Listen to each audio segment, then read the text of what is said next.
എന്താണിപ്പോ ഇത്ര തിരക്കുന്നല്ലേ? അതെ, ഈ തിരക്കിന്റെ ഇടയിൽ ഞങ്ങളും ഉണ്ട് കേട്ടോ. ഞങ്ങള് അണ്ണന്റെ സിനിമ ഇന്ന് റിലീസല്ലേ, ഗോട്ട് റിലീസിന് ഫസ്റ്റ് ഷോയ്ക്ക് എന്നെ പോയി, ഫാൻ ഷോയ്ക്ക്. അപ്പൊ ഞാൻ ചെന്ന് ക്ലോക്ക് എന്നെ തപ്പി പിടിച്ചെടുത്തു, കാരണം ടൈം കാണിക്കുന്നല്ലേ. ഇപ്പൊ 3:30 മണിക്കാണ്, ആക്ച്വലി 3 മണിയായപ്പോ എത്തി. പിന്നെ എന്റെ ഫസ്റ്റ് ഫാൻ ഷോ ആണ് കേട്ടോ. എനിക്ക് ഭയങ്കര ആഗ്രഹമായിരുന്നു, എന്റെ മാത്രമല്ല മീനുവിന്റെ ആഗ്രഹമായിരുന്നു. പക്ഷെ അവൾക്ക് വരാൻ പറ്റിയില്ല കേട്ടോ. അവൾക്ക് മോന് പരീക്ഷ നടക്കുകയാണെന്ന് പറഞ്ഞിരുന്നല്ലോ. നാളെ ഹിന്ദിയാണ്, അവന് ഹിന്ദി. സോ വരാൻ പറ്റിയില്ല. രാവിലെ വന്നിട്ട് പിന്നെ സ്കൂളിൽ വിടാൻ പറ്റത്തില്ല. അങ്ങനെ അവള് ഹിന്ദിക്കാരെ മൊത്തം ചീത്ത പറയുന്നുണ്ടായിരുന്നു വരാൻ പറ്റാത്തതിൽ. പക്ഷെ എനിക്ക് എന്തായാലും പോകാൻ പറ്റി, ഞാനും ചേട്ടനും കൂടെ അങ്ങ് പോയി. അപ്പം ഫസ്റ്റ് ഫാൻ ഷോ എന്ന് കേൾക്കുമ്പോൾ ആദ്യം നമുക്ക് എന്താ പറയുക, ഫുള്ള് പയ്യന്മാരായിരിക്കും, നമുക്ക് പോകാൻ പറ്റത്തില്ല, ലേഡീസിനൊന്നും പറ്റത്തില്ല എന്നൊക്കെയല്ലേ.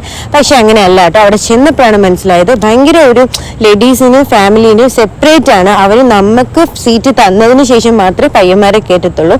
അപ്പം നമുക്കൊരു ബുദ്ധിമുട്ടുണ്ടായില്ല കേട്ടോ. അപ്പം നിങ്ങൾ ആരെങ്കിലും പോകാൻ ആഗ്രഹിക്കുന്നവരുണ്ടെങ്കിൽ, ലേഡീസ് എക്സ്പെഷ്യലി, ധൈര്യമായിട്ട് പൊക്കോളൂ. നമുക്ക് ഫസ്റ്റ് പ്രിഫറൻസ് നമുക്ക് തന്നെ അവർ തരും, ഒരു പ്രശ്നമില്ല. അങ്ങനെ ഭയങ്കര ബഹളമായിരുന്നു, ജൈവിളിയും. എനിക്ക് ഈ ഒരു ത്രില്ലിന് വേണ്ടിയിട്ടാണ് ഞാൻ ഇത്രയും നാൾ വെയിറ്റ് ചെയ്തത്. എന്തായാലും പോകാൻ പറ്റി, അതും അണ്ണൻ്റെ പടത്തിന് തന്നെ പോകാൻ പറ്റി.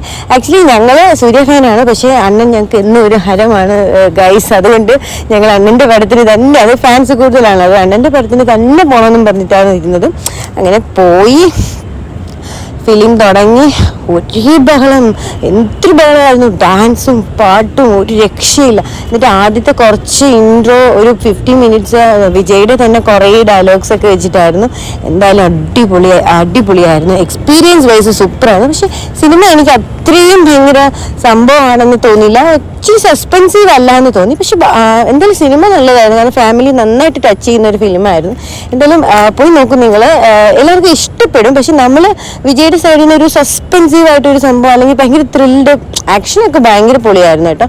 അങ്ങനെയല്ല പറയുന്നത്. പക്ഷെ ഫാമിലി വൈസ് അടിപൊളി സിനിമ, ഭയങ്കര സെന്റിമെന്റലി കൊണ്ടുപോകുന്ന ഒരു അടിപൊളി സിനിമയായിരുന്നു. എന്തായാലും നിങ്ങളൊന്ന് പോയി കണ്ടു നോക്കുക. എന്തായാലും ഞാൻ ഭയങ്കര ഹാപ്പിയാണ്, എനിക്ക് പോയി എന്തായാലും ഫാൻ ഷോ തന്നെ കാണാൻ പറ്റിയതിൽ. പിന്നെ സിനിമ കണ്ടു കഴിഞ്ഞപ്പോൾ എല്ലാവർക്കും ഒരു ഡൗട്ടായി, ഇനി പാർട്ട് 2 ഉണ്ടോയെന്ന്. അതൊരു ട്രെൻഡിങ് ആണല്ലോ പാർട്ട് 2 എന്ന് പറയുന്നത് ഇപ്പോൾ എല്ലാ സിനിമകളിലും. അപ്പോൾ നോക്കിയിരിക്കുകയാണ് എല്ലാവരും, എണീറ്റവരാണ് അവിടെ നോക്കി നിൽക്കുന്നത്. അപ്പോൾ അതൊക്കെയായിരുന്നു കേട്ടോ ഇന്നത്തെ വിശേഷം. ബൈ.